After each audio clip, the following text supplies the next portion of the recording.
When you take action, that's how you build momentum. That's how you build motivation, because you take an action, you see a little bit of progress, and that builds momentum and motivation. If you're always doing the 5s, pick up the 10. See what happens. Don't make stupid big jumps, just a little bit of weight. Add a little weight to the bar. Push yourself 1 rep further. See what happens. Welcome to the Lifting Q's podcast by Fifth Power Fitness.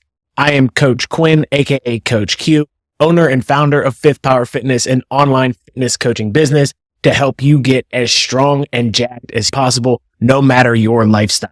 And in today's episode, it's March. We're getting ready for March Madness. Now, you might be thinking, this isn't a sports podcast, is it? No, it's still a fitness podcast. We're going to tie it all in.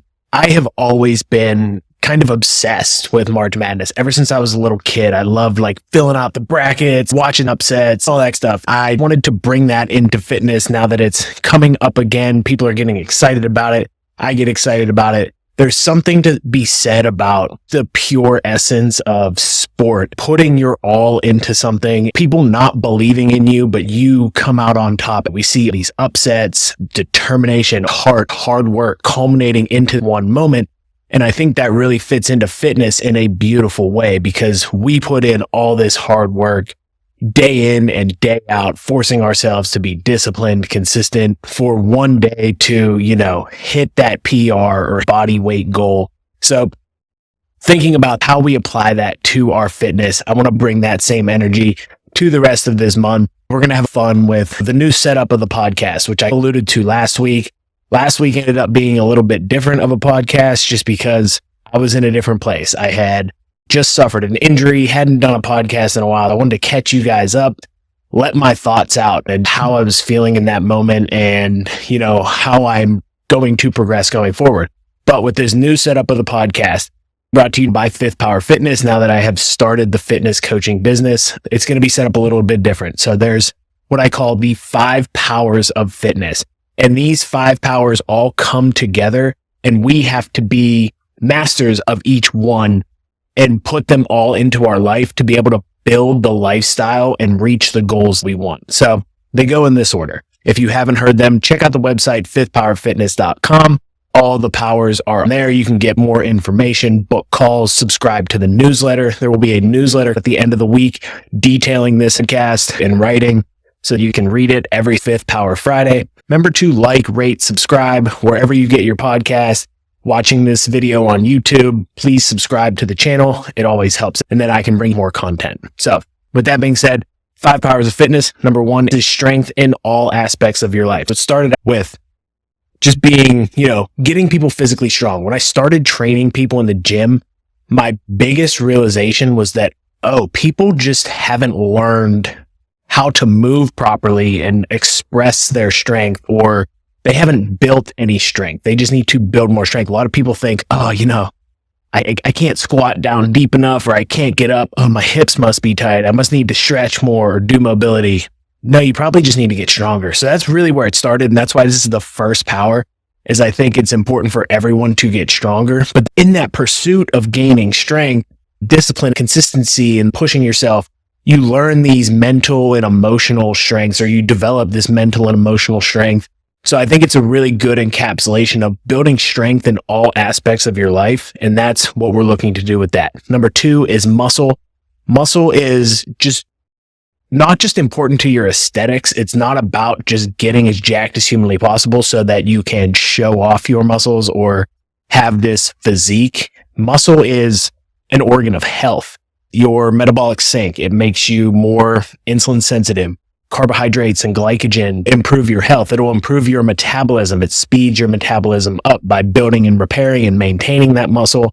It also allows you to just move more and have more energy, which burns more calories. So there's a lot of other factors, but that's why I think training to build muscle is important. I see a lot of people that, they're what I'll call cardio bunnies, but people that do a lot of running or a lot of cardio, and they're thin and they look healthy and they're able to run very far, but they don't have a ton of muscle mass and end up having health problems, or their body starts to deteriorate in different ways because they haven't built muscles. I think whatever you're doing, focusing on some sort of muscle building is not only good for your physique, but it's really great for your overall health as well. So that's why that is a power. Number 3 is nutrition. Nutrition is the building block of everything. It's how we shape our physique, how we change our body composition. We eat for our health. So that is, all of these things have to come together. We have to do the training and eat a certain way to be able to look the way we want, feel the way we want, perform the way we want. So it's about how do we build a nutrition plan that really works for us and is sustainable long term that we can stick to. This isn't about diet plans. This is about building a nutrition plan for your life. That's why nutrition is number 3. Number 4 is intention. This gets into that holistic lifestyle approach. Intention is all about your mindset. It's all about living intentionally. We want to make our fitness a part of our life. We live our lives intentionally to be healthier and the person we want. If you want to make a positive change in your life, that is not going to happen overnight. It's not going to happen just because you lose 10 pounds. To be able to do that, you have to change your habits and behaviors. You have to say no to certain things and shift your mindset. So having that intention of every time you go into a meal, what is my intention? Every time you go into the gym, what is my intention? You're not just getting in there and going through the motions. You're getting in there for a purpose to get the work done. You're developing a champion's mindset is the way I like to say it, of what does the champion do every time they go into the gym. You don't have to want to be a champion. You don't ever have to, get on a platform. You don't have to think you're going to be, Kobe Bryant at basketball. Having that mindset and treating yourself like that to say, I am going to be the best that I can be, will help you develop the discipline that is necessary. So that's why intention is so key and one of the 5 powers of fitness. So we're going to set our intentions properly. 5th one is going to be action because, and I like this as the foundation, number 5, because none of those other powers matter without our action. Unless we take action, none of the other information that I can give you, none of the other things are actually going to end up working if we don't actually do them. So it's about taking actions. You can plan and learn everything, but if you don't put that plan and that knowledge into action, it's worthless. So we're going to take that action step. I'm going to give you all of the tools and then make it as easy as possible to just take that action. So with that breakdown, that is how we're going to break out the podcast. Every podcast, there will be topics on each of the 5 powers of fitness, trending topics, new research that's coming out, things I'm thinking about, things that my clients are going through that I can share with you guys. That's how we're going to break out the podcast. That's how the newsletter is broken out. So everything is going to be in those 5 powers of fitness. So you're going to get applicable takeaways. You're going to learn things in each of those 5 powers to help you master them and take your fitness and life to the next level. Back to our March Madness edition of this podcast. So what I wanted to do is break out kind of in different ways. All right, so with those 5 powers in mind, how does this apply to March Madness? How are we going to make this connection? So what we're going to do is for strength, muscle, and nutrition, I'm going to give you my elite 8 movements or foods. For strength, you got your top 8 strength movements. For muscle, you're going to have your top 8 movements. And then for nutrition, we're going to give you a little bit of, I'm going to give you the diet foods. I hate saying that, but I think these are the foods that if you build your diet around, it makes it easiest to control calories. And I'll explain that when I get there. For intention, we're going to talk about that champion's mindset a little bit more and how to develop that. And then action, it's all about getting in the dance. If you know about March Madness or sports, anything can happen. All you got to do is get there. If I get in the game, I have a chance to win. But if I'm not there, and I put myself in that position, I have no chance. So if you're not getting into the gym, we have no chance to be successful. That's how we're going to break it out. Let's start with strength. Our elite 8 movements for strength. And why these 8? So the biggest thing with these 8 movements is in strength and functionality, there are 6 major movement patterns. There is the squat pattern. Why is this a major movement pattern? Think getting up and down out of a chair, anything like that. That is a major movement pattern. This is where your hips hinge and your knees flex at the same time. Both joints are moving. That is a squat pattern. Next was a deadlift or hinge pattern. Knees are more locked, mostly hip hinge. Think picking anything off the floor. Next one is going to be a horizontal push. So push up, bench press. That's, again, we do that all the time. Next one is going to be horizontal row. So that is another major movement pattern because the way the back works, it rows horizontally and it pulls vertically. That will be another major movement pattern. And then we're thinking pushing vertically. Think, putting that bag in your overhead compartment, anything like that. That is a major movement pattern. And also in major movement patterns, I like to include a carry. So let's get to our Elite 8. So we're going to break this down in those 6 major movement patterns and then include the 2 extras that are best for strength.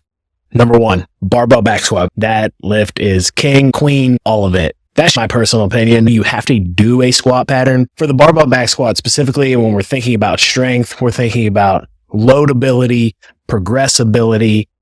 I don't know if that's a word, but it is now. But those are the things that we're thinking about. And when you think about the barbell back squat, you can load it the heaviest out of the squat patterns. Once you learn the movement, you can really load it.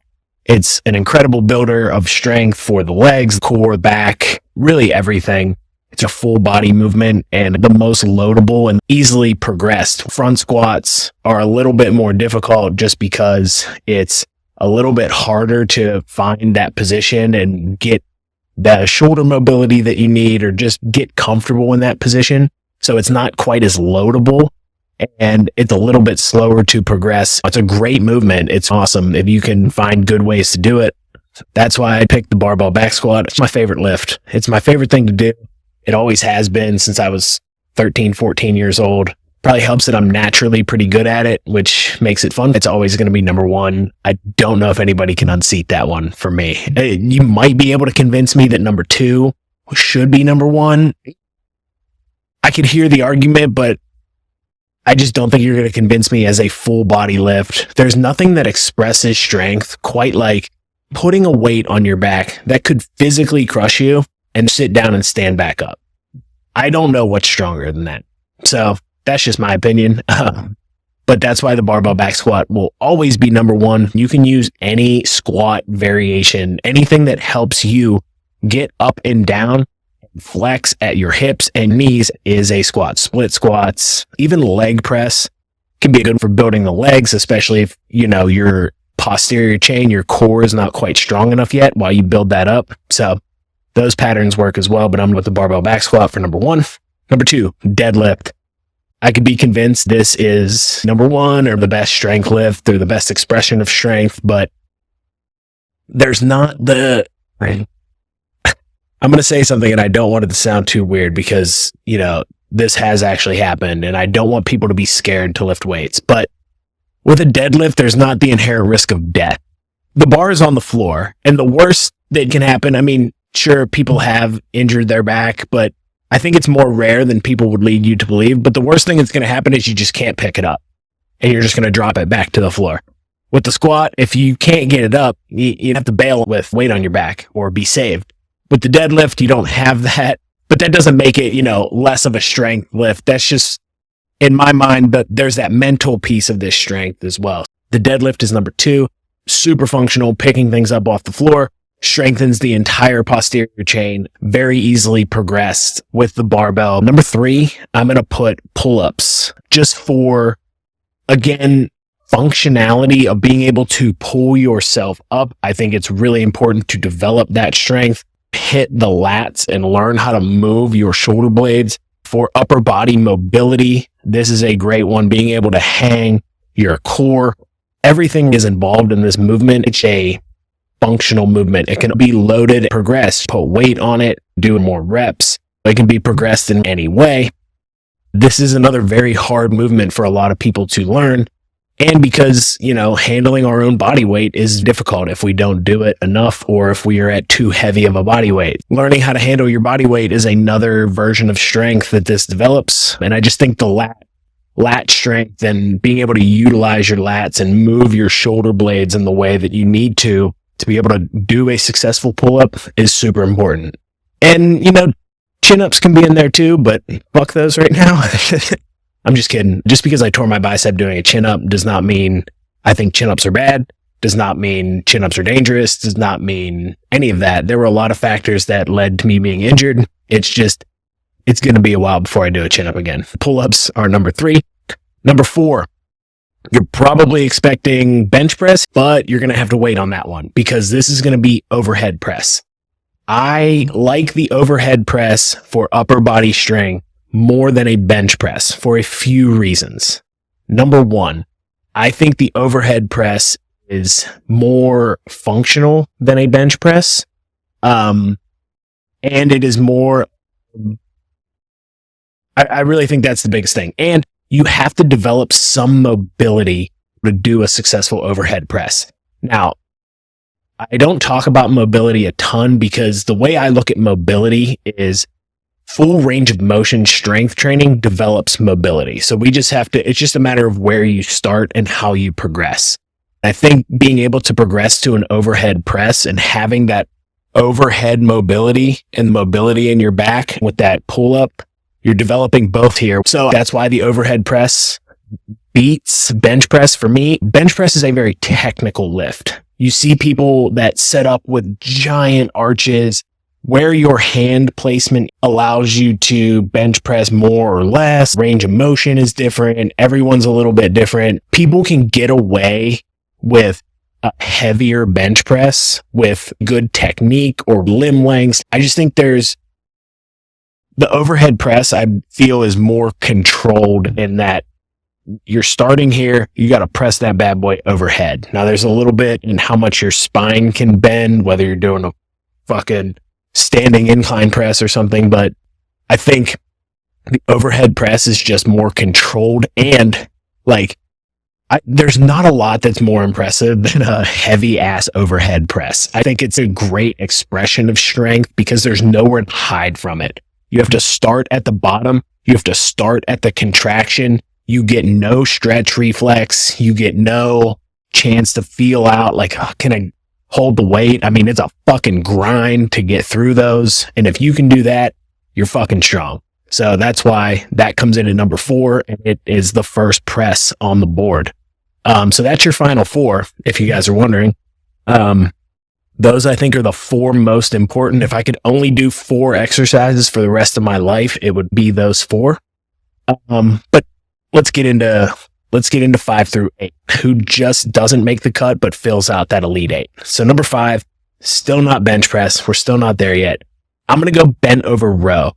I see so much hate online for this lift. I half understand it, but I also think it's dumb. It's a great strength exercise for the entire posterior chain. You have to be in a hip hinge. There's significant load on your lower back, so it's great for strengthening the entire posterior.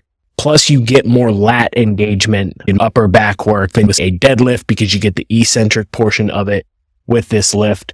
And that's why bent over rows are great, especially for building strength in the posterior. So you're holding a position compromised that makes you stronger in weak areas like your lower back, glutes and hamstrings. You get to work the lats and upper back in an eccentric. You can stretch it out, get full range of motion. It's just a great lift for building strength in really your entire posterior. Extremely loadable, progressible. As you get stronger, it gets heavier. There's no upper limit. I love this lift. We'll get to the bench press. I have to fit in that horizontal press, and this one's the most loadable. You could do something like push-ups, even dumbbell press, I think would be a good here. Also loadable. Push-ups, not quite as loadable. Not everyone has access to a heavy weighted vest, but bench press gets it in here for that horizontal push because it is the most loadable.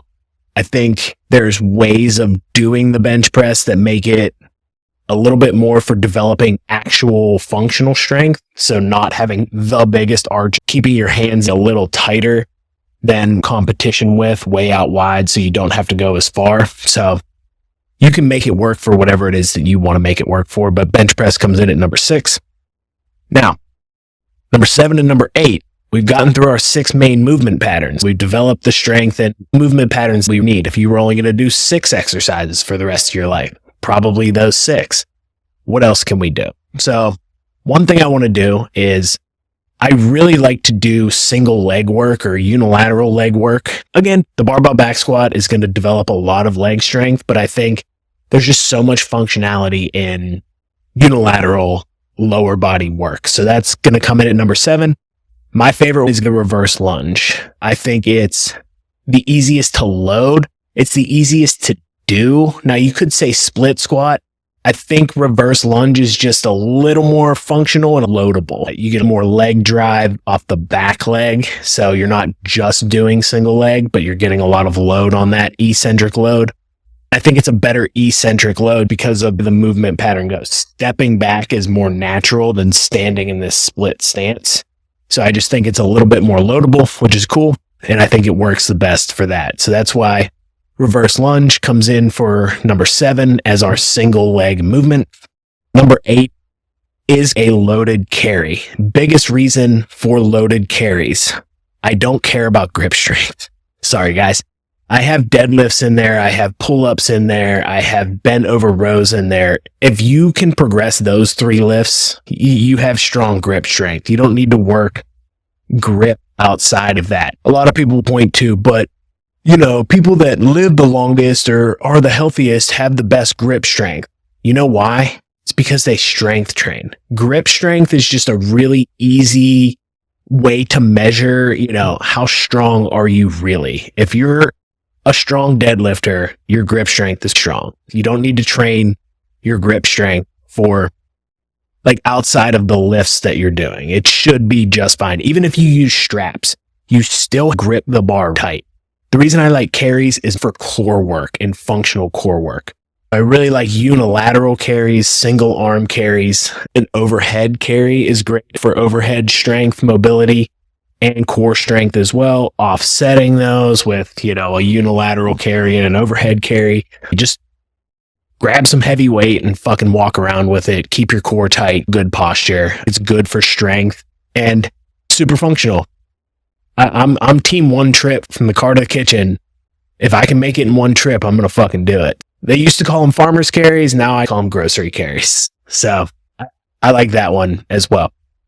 So that is your elite 8, the top 8 teams or exercises in our March Madness bracket for strength. On the strength side, these are the ones that give you the best bang for your buck. Now, with any good March Madness tournament, it is all about the underdogs. It's all about the upset. So we have those top 8. We know that those top 8 teams never always make it to the elite 8. Someone always upsets them. So who are my underdogs in this tournament? Those exercises we need to try and include can sneak up on us and be great for strength. For the squat pattern, my favorite is a belt squat. The loadability, the transfer to your actual squat, the ability to make it look like an actual squat, but you get to take the stress off of your spine. So all of that weight is going to be in your legs. And I think it transfers better than a leg press. So the belt squat is a big one. Next one, watch out, deadlifts. Good mornings are coming for you. It's a great hinge movement that really strengthens the back a ton. It puts a ton of stress on the lower back and core. So I love that one. For a row variation, we had bent over rows as that staple exercise, but I'm going to include single arm dumbbell rows as well because I just freaking love this movement. It's so easy to load heavy. You can really throw some weight around once you learn. The biggest reason it doesn't get included in the first 8 is because it's a hard movement to learn. Once you learn how to engage that lat, you can start to really throw that weight around, but teaching that is difficult. So it doesn't quite make the cut, but it's definitely, that one could pull some upsets for sure. I love the dumbbell row. Seated dumbbell incline press is my one to watch out for. It's a horizontal and vertical push, but I like it more for the vertical push. I am not a huge fan of straight up seated dumbbell press for overhead. It's a great strength movement, but harder to load and set up. But if you do a high incline, you get the best of both worlds, hit front delt, and upper chest. I like dumbbell incline, which that's kind of going to be both of our presses there, overhead and horizontal. You can change that incline a little bit to what you need, but I think that's a great one, super loadable. Next one is going to be JM press. Now this one's kind of coming out of nowhere. This is kind of your deep dark, your dark horse team for real, like the 14, 15 that makes a run. Just because I don't think a lot of people do these, but a JM press is basically a skull crusher, but you come down to your chin, start over your chest, the elbows come forward, stretch out, it comes down to your chin and press back up. Great for triceps and transfers well to bench press strength. It's great for tricep strength. If you're failing that lock out of your bench press or just your triceps are a little bit weak, this is a great one to kind of build that up.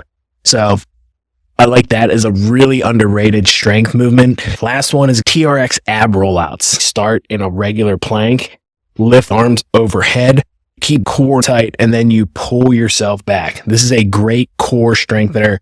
You have to set your hips and, your rib cage down so that you're not overextending at the top. You're able to keep that core tight as you roll it all the way out and back in. It's a great movement I don't see a lot of people doing, and it can really make your strength take off. So including some of these underdogs in with those Elite 8, I think you can build heck of a program that's really good, really efficient, super progressible, and will keep you making progress in all of the areas that you want and building a great physique. Now, there's one that I didn't include. I didn't include a vertical pull because, our lat pull down's really an underdog. There's only so many vertical pulls that you can do. You can change grips, but I don't see them as an underdog. They're always there. They're always in it, but never have a chance to really do anything. If you can't do pull-ups, lat pull-downs are great, but it's the same movement pattern. I didn't include that. The biggest game changer was good mornings. I always hated doing them because they suck, man. They suck. But starting to do good mornings, I think really changed or really adapted and developed my core and posterior strength to a level that it hadn't been before, and allowed me to PR my squat and deadlift. So I can point to that movement as supportive of the other two.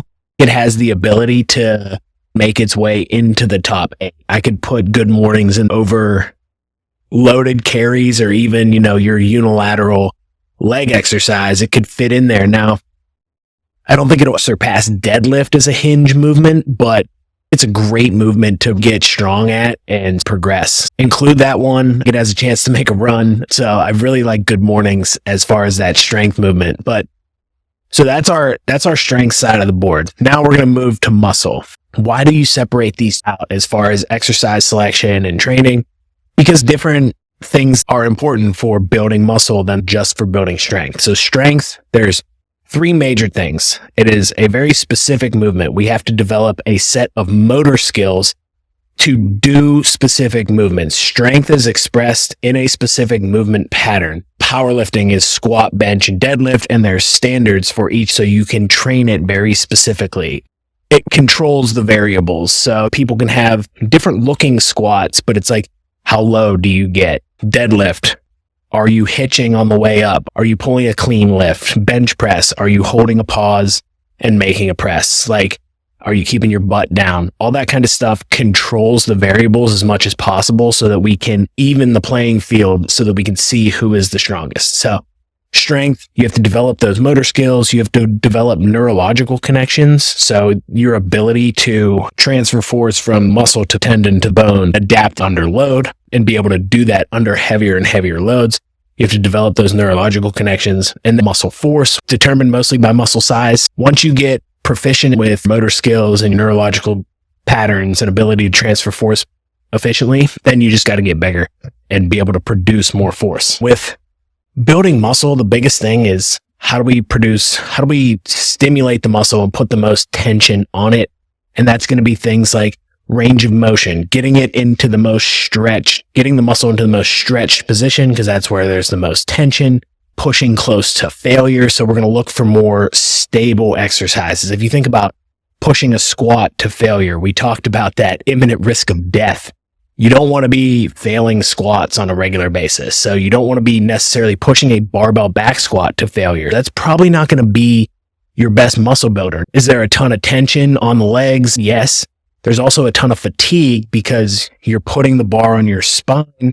There's axial load, which increases that fatigue. If I'm pushing that to failure, am I going to be able to do anything else? Am I going to get enough volume? Am I going to work out the rest of the week? Trust me, I've done squat sets to failure, and it's mentally more exhausting than physically, and it's physically exhausting. You're recovering for like a week when you do heavy squats to failure. So we're going to mitigate that with muscle building exercises. Let's go through our kind of elite 8.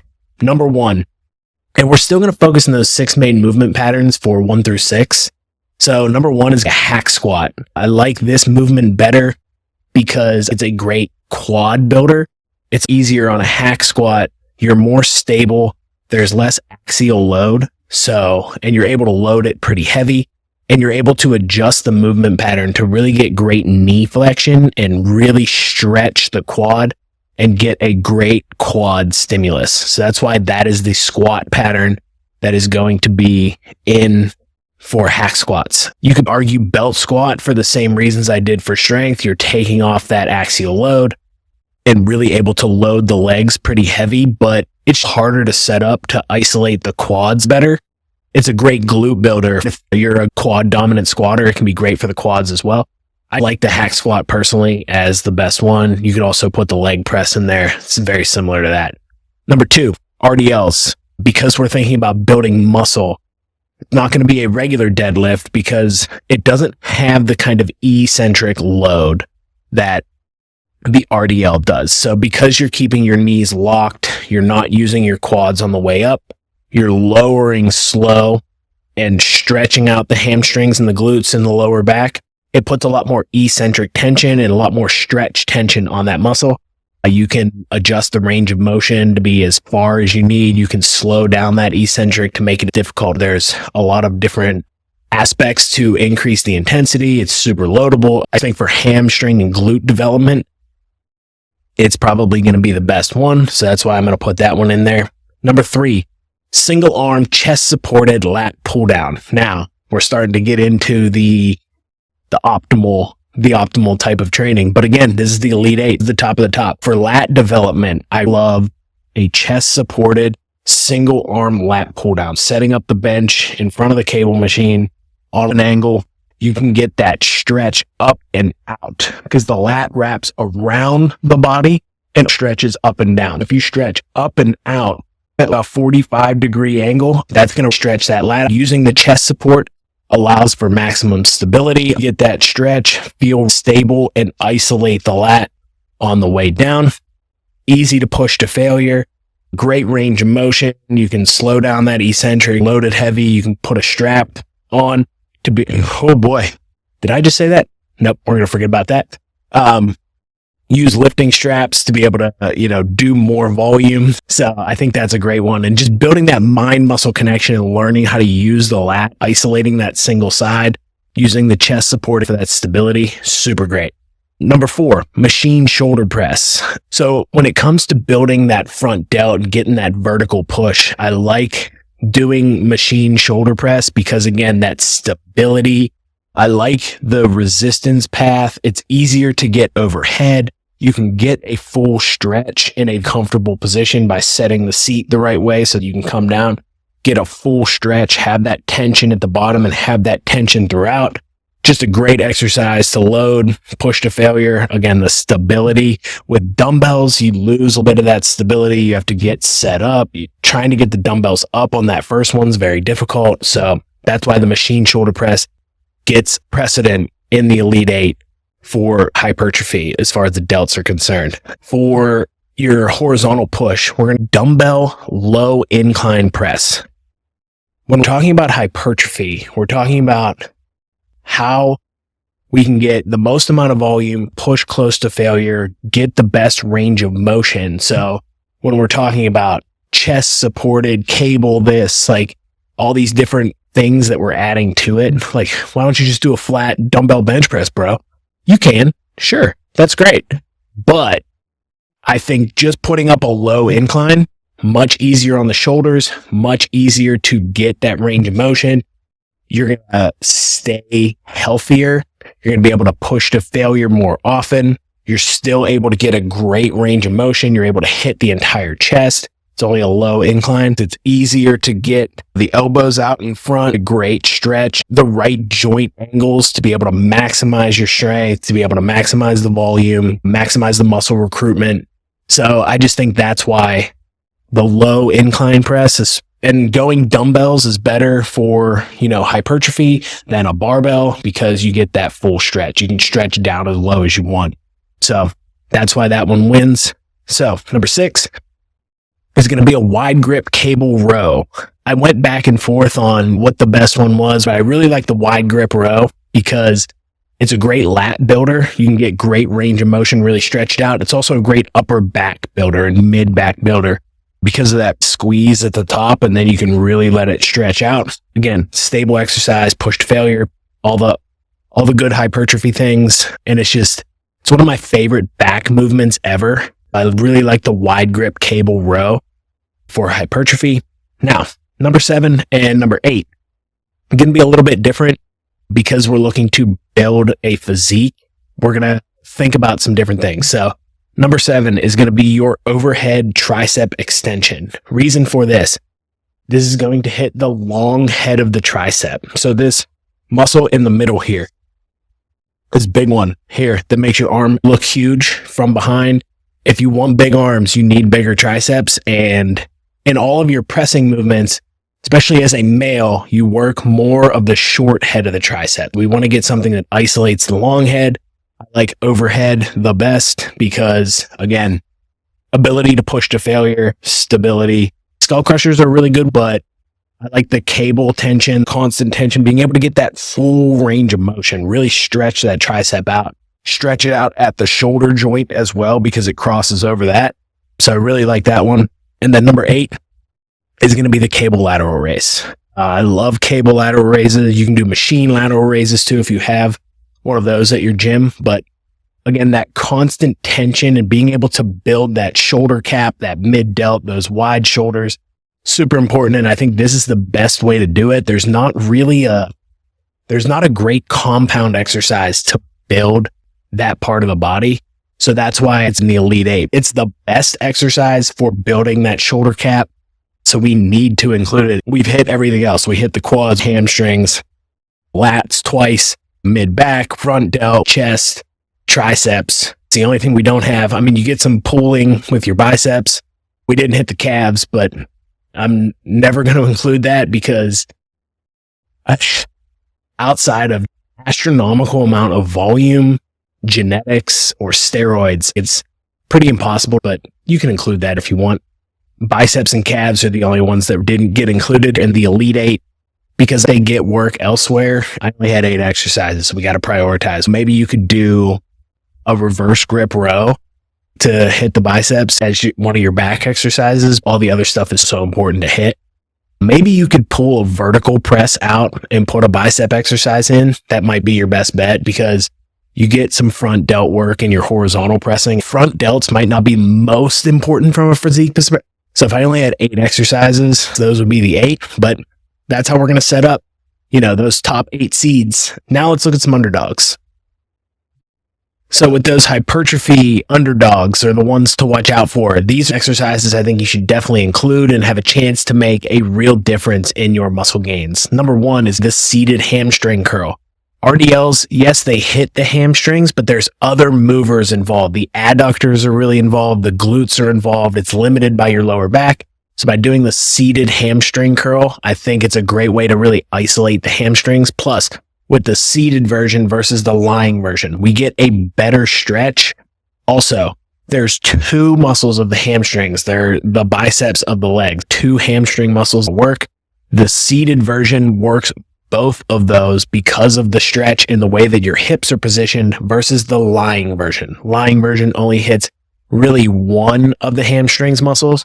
So the seated version gets us a great stretch, super easy to push to failure, control the eccentric, With proper setup, you can get, again, that awesome stretch. You can adjust your upper body positioning to get more stretch out of the hips and the hamstrings. So great exercise right there.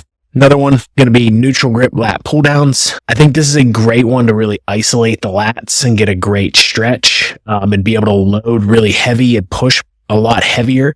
So I like that as an actual pull down as opposed to just the horizontal pull. Getting a straight pull down, I think, is great. Another one I really like that's going to hit the front delt is a cable shoulder press. So you can do this standing. I like to do it leaning forward. Set the cable in line with your shoulder when you bent over, and then you can get a great stretch, bring overhead press. Great way to isolate the front delt and really get great range of motion. So I like that. Not quite as loadable, but a great exercise nonetheless. That's why it's an underdog. It has a chance to do great things in your program, but maybe it's not a staple. For the row variation, we're going to go this time the chest supported row, horizontal row. Do this neutral grip, wide grip, whatever you want to do. Again, adding stability, it adds a great stretch for the lat, able to push to failure, all those kind of things. I think it's just a great exercise. You can do it single arm, double arm. It has a lot of variability, a lot of variations that can be very beneficial for you. For the horizontal press, we're going to go a cable chest press. Now you can do this with machine as well, but I really love a cable chest press. Your pecs stretch, fan out. A lot of things, wide grip, wide chest. But when you go super wide, it's hard to really continue to stretch the chest. It only stretches so far. Keep a close grip and go really deep with the cables, holding them like a neutral grip. You can go super deep and stretch your chest around. Think Superman pulling his shirt apart, puffing his chest out. You get that great stretch and then press out. Takes shoulder mobility and control. Not quite as loadable, but a great exercise that can win games in the tournament, can make gains in your program from block to block. Next one, cable crunches. We hadn't really included anything direct ab work, and I think a cable crunch is one of the best because there's a great eccentric load with the cable. You get great muscle recruitment if done correctly. So cable crunches are a great. Then I'm going to add a bicep exercise. I'm going to add cable curls facing away from the machine, stretching back, getting that full stretch of the bicep with constant tension. I think that's probably one of the best ones. I didn't include anything for the quads. Heel elevated, high bar squat. The belt squat with heels elevated, really getting into the quads is a great one. You can do leg extensions. I couldn't rate them as underdogs. They're always kind of in the program, in the middle of the pack. They don't really have that underdog quality. So I tried to think of things you probably wouldn't have thought of and can optimize range of motion or tension on a certain muscle. So I think those ones, the ones I included there in that underdog, are going to be the best ones for you to get the results that you're kind of looking for out of your training. Those underdogs to watch can really make gains, change your physique, and take it to the next level by including these in your program, figuring out how they work for you and making sure that you progress them. All right, so the exercise bracket is done. We are strong. We are jacked. Now, how do we work our nutrition into this? What are the top 8? I'm going to say the word diet foods, but I really hate that term. I think the biggest thing is, what are the staple foods in our diet that help us control our calories, get enough protein, get enough nutrients, and maintain a physique that we are happy with and supports our life and performance? What is the nutrition that supports our performance? A general theme of these foods is sufficient protein, sufficient fiber, a good variety of foods to get all the nutrition we need, and, be able to, like I said, build that staple of the diet so that we always have these foods in there and that we're always able to hit our goals. And they'll allow us some flexibility to have some things that we enjoy outside of it. If you utilize these foods in your diet and build a diet around them, that a lot of the things that you enjoy will have room to fit in because you're hitting your protein, you're hitting your fiber, you're going to be feeling good, getting all of the nutrition you need, and allow yourself some things that you enjoy. So these aren't necessarily like, I'm not saying eat these foods and you'll just lose weight. I mean, if you only ate these foods, I'm sure you probably would, but this won't build a whole diet. These are just 8 staple foods in your diet. They're not diet foods. They are staple foods in your diet, in your nutrition plan. Number one, it's chicken breast. The chicken breast should be a staple in your diet. I mean, I guess you could pick any sort of lean protein that you enjoy. I just think chicken is the most versatile. It has, a great macro profile. You can eat a shit ton of it for a relatively small amount of calories, especially for the protein that you're getting. It's going to help you hit your protein goal. You can, like I said, do a bunch of different things with it. You can season it a bunch of different ways, make it taste different. Chicken breast, always number one. Hit that protein goal, get the most protein, fiber, nutrition, and eat the most for the least calories. Chicken breast is second to none in that category. Number two, non-fat Greek yogurt. I know everyone doesn't love Greek yogurt, but if you can find a way to enjoy it and get it in, it is I hesitate to say any food is like a diet hack, but fuck, man. Greek yogurt is, especially non-fat Greek yogurt, like the protein to calorie ratio, standing. You can get a ton of volume. You can mix different stuff in it. You can get plain Greek yogurt and have it be more savory. You can get sweetened Greek yogurt, have it be a dessert, like have it be breakfast, a snack, anything you want. I mean, this shit it's versatile and the macro profile is outstanding. We're hitting that protein, eating a ton of food volume, and it's pretty filling. Love yogurt for all of those reasons. That's why it comes in at number two. Number three is berries. I don't really specify what kind. They're all pretty similar as far as calories go. I think raspberries have the most fiber. Strawberries, you'll get the most volume out of, but they're low in calories, a low sugar fruit, if you care about that. I care about the calories, fiber content, and volume, so I can eat a ton of them. They have a bunch of fiber, low in calories, so I can eat more food volume, get nutrients, fiber, some carbs, a great food. The mix 2 and 3 together, boy, you got a great snack, you got a great breakfast, you're good to go. Number 4 is going to be lentil pasta. I love lentil pasta for this reason. It has a sufficient amount of protein in it. It shouldn't be your main source of protein, but if we're looking at, oh man, I can't get enough protein in my diet, or, I don't get to eat enough things I enjoy. I can't eat pasta anymore. It's like, yes, you can. Now, does it taste just like pasta? No, but we have to make some sacrifices, correct? So with protein pasta, with lentil pasta specifically, the texture of it, in my opinion, is the best. Better than chickpea. Chickpea's mush. Lentils actually stay together. So I like the lentil pasta. Again, good protein in there. You get some fiber. You get, the benefits of eating lentils, which they have nutrients and things like that in them. A great food to include in your diet to make sure you always are hitting your protein target and getting enough fiber. Again, food volume, you can eat a good amount of it. It's filling, great food right there as a great alternative to regular pasta as well. Again, I think it has more filling qualities and more protein out of it, which is great. Number 5, going to be egg whites. Again, another really diet hack. I mean, shit. You get, 5 or 6 grams of protein for 20 calories. The calories to protein ratio is just outstanding. Again, you can eat, it can add volume to your plate. You think about eating 2 regular eggs, that's 160, 170 calories, something like that. But you could eat way more egg white and get more protein out of it, less calories, and more food volume. So you're trading all of the things that you want. You get more protein, more food volume, and less calories. So that's a great one. You can add it to different meals. I've added egg whites to things like oatmeal.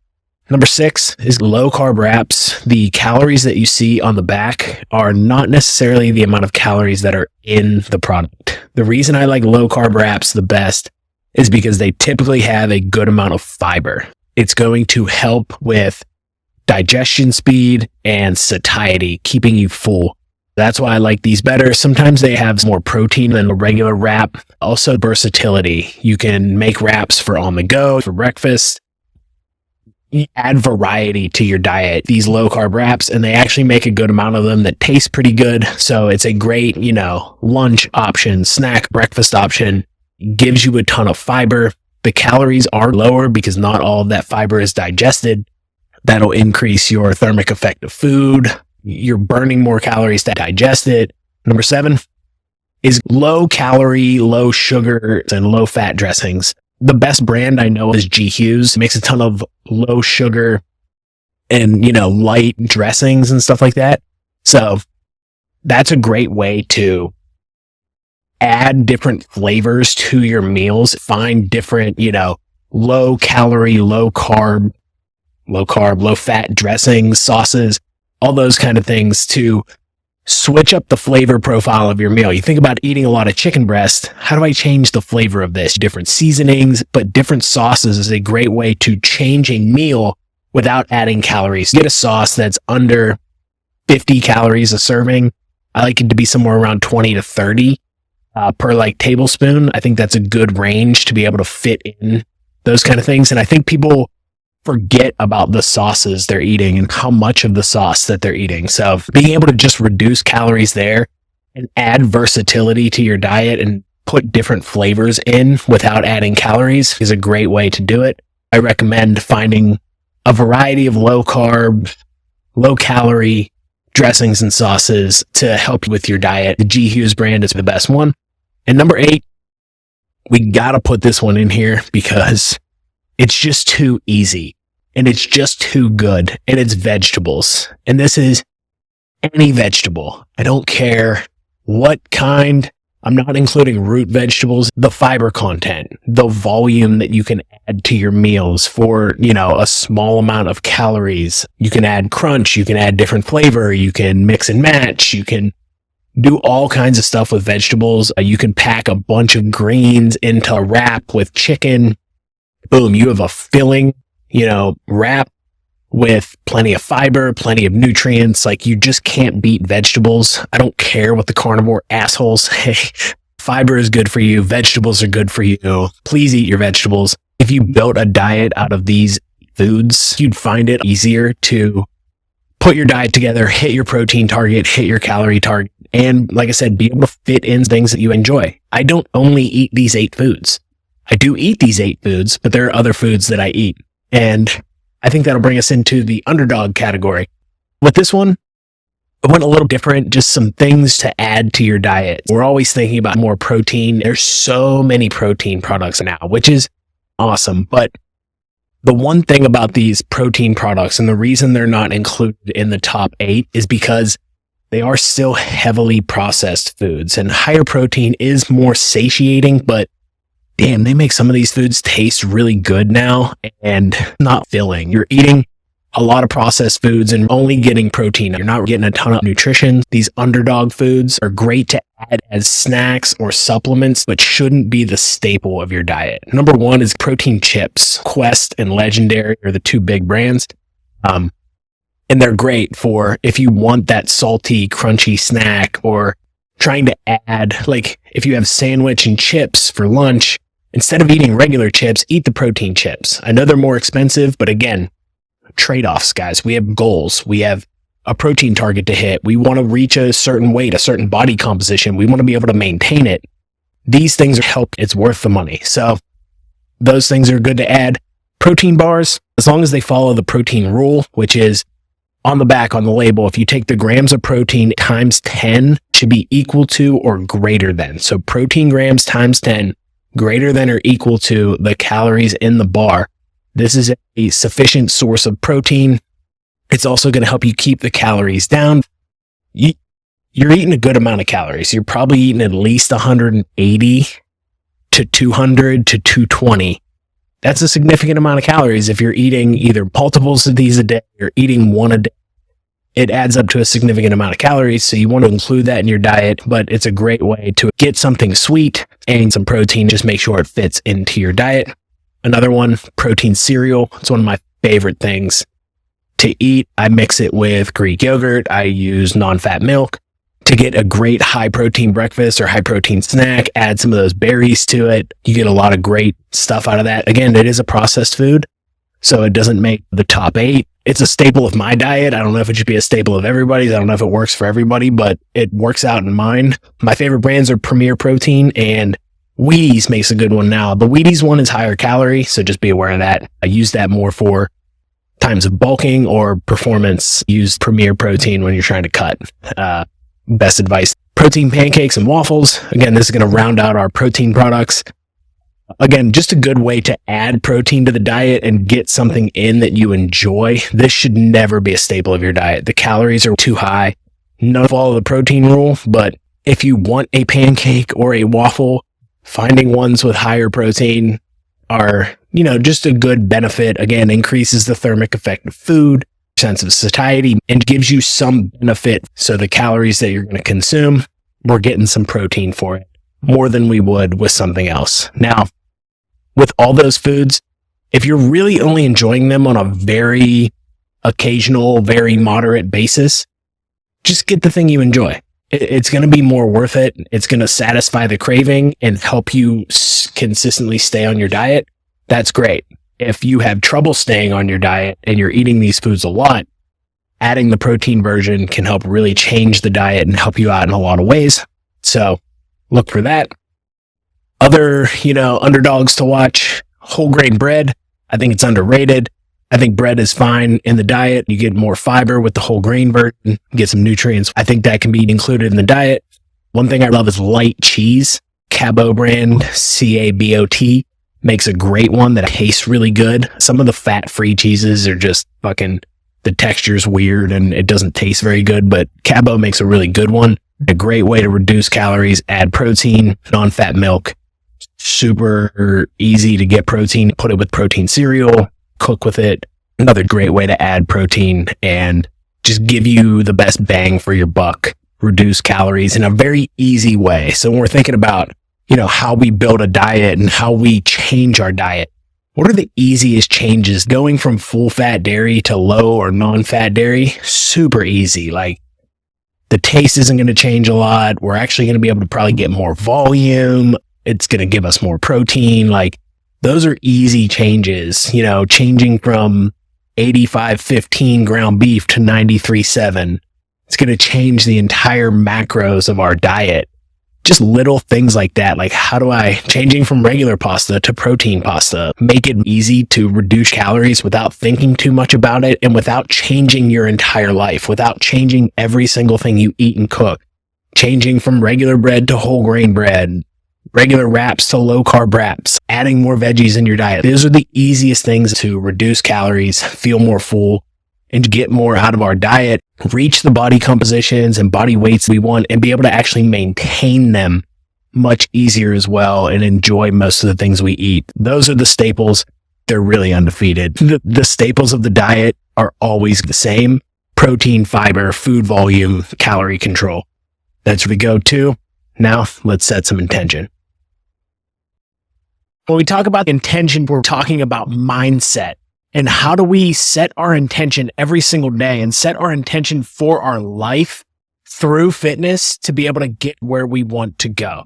The difference between the most talented people and the most talented teams, or the most successful teams, usually isn't talent.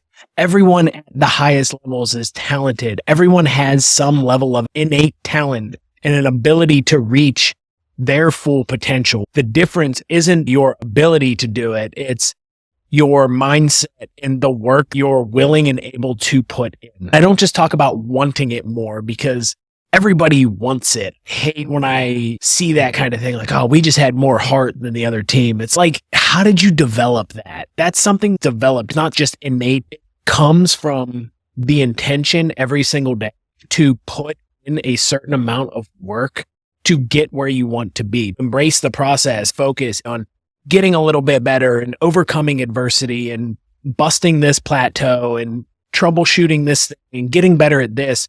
You build a belief in yourself that you're able to do that, and a confidence level that you're able to, compete at the highest levels and win. And when you go in to hit that PR, you have all the confidence you're going to do it. You're not questioning, can I really do it? Can I beat this weight? Can I beat this other team? No, it's You have the confidence because you've put yourself in those situations and developed the mindset being able to do the hard things. So you set the intention of getting in the gym and putting in the work. When you hit a setback, you understand, I just need to change course or find a way through this. I don't just quit and shut down. I don't just say yes to eating X, Y, and Z because, my coworker told me I had to, or my relative told me, like, you have to eat this. I have goals. When I go out to eat, I'm not going to give in to cravings. I'm going to get the thing that supports my goals so I can still be social and have, my life, but have my goals as well. It's setting that intention each and every day. That gives you the confidence to go out there and do it, and understanding that the process is the journey. It's not about the PRs each day. How do I do something to get better or improve myself? And it's not going to be, 1% better every day. That's not going to last forever, but getting up and doing something hard when you don't want to is enough. It's setting that intention in your life through fitness that then carries over to the rest of your life. This is something I struggle with, is that carry. Of course, I enjoy fitness. It's one of my favorite things. I always feel confident in the gym. I have big goals. Taking all those lessons outside of there is the hardest part. How do I be a better person, a better partner? It's the same principles of progressive overload, pushing yourself to be better, putting yourself in difficult situations and overcoming, giving yourself confidence. Fitness is a great way to teach it because you also get so much benefit out of the fitness part of it as well. You live healthier, stronger, more muscle, better body composition. You feel better, are healthier, show up for your family, less stressed. Carrying it over into your life is the difference between becoming a champion and becoming super successful in whatever you're doing, whatever your pursuit. And again, super successful for you can be whatever you want. A good job, taking care of your family. It can be being the best CEO of all time or whatever it is. But if you don't have the intention and live each day with that intention, it's never going to happen. Start in the gym, set your intention to get stronger, overcome adversity, stick to your diet, plan, prep, set yourself up for success. That intention is going to make the difference between you reaching your goal and you not. When it comes to reaching your goal, that brings us into power number 5, which is action. How do we take that action? How does this apply to March Madness? The way I think about it is just get in the tournament. So when teams get in the tournament, anything can happen. You can beat any team on any given day. You can make a run. No matter what happened in your season, if you get in the tournament, you have a chance. You get in the gym, you have a chance to get better. If you buy the foods that you want to eat and make some meals, you have a chance to be successful that week. But if you don't do those things, you have no chance of being successful. We can't just sit around and wish for the opportunity. Could have just got into the tournament. I could have done it. If I could get to the gym, lift weights, because we have whatever self-limiting beliefs, injury, physical ability, family, food situation. These are all self-limiting beliefs that keep you from taking action. When you take action, that's how you build momentum. That's how you build motivation, because you take an action, you see a little bit of progress, and that builds momentum and motivation. It doesn't happen first. It's not the motivational quote leads me to do this, to do this. That's not normally how it works. We have to take action. Taking action helps understand what's working and what's not. If we never play, we never know if we're any good. If we never get in the gym, we don't know what exercises work for us. We don't know what foods work best for us in our diet. If we never try different things or eat healthy, we're always left wondering or saying, oh, I should do this or I should do that. And if you don't do it, you never get the result. So that's why taking that action, putting yourself in the arena, putting yourself in the tournament, put yourself in the gym, put good food in front of you and see what happens. See what kind of difference that makes. And that is my challenge to you this week. Get in the gym, whatever you're not doing, get meal prepped, go to the grocery store, cook a meal, stop eating out. Whatever that action is, get in the gym, pick up a weight, pick up a slightly heavier weight. If you're always doing the 5s, pick up the 10. See what happens. Don't make stupid big jumps, just a little bit of weight. Add a little weight to the bar. Push yourself 1 rep further. See what happens. Just get yourself in the arena. Do that this week and see what difference that makes. If it doesn't make a difference, I'll eat my words, but I highly doubt that you taking action is not going to make some sort of positive change in your life. That's what this podcast and my brand, Fifth Power Fitness, that's what all of this is all about, is making positive change in your life, not just in your fitness, but we're going to do it through fitness. That's what the Lifting Cues podcast is all about. I thank you guys for listening. I invite you to debate my elite. Get in the comments on YouTube, DM me at CoachQ_fitness. Let me know what you thought, what I didn't include, what I should have included, what you disagree with. I welcome all debate, all questions. This is the Lifting Cues podcast. Feel free to debate any of these things. Make sure you sign up for the newsletter at fifthpowerfitness.com. You can subscribe to that. Get the Fifth Power Friday newsletter every single Friday, where you can reply directly to me, debate any of these things that you see. You will see that Elite 8 list in that email. So make sure that you subscribe.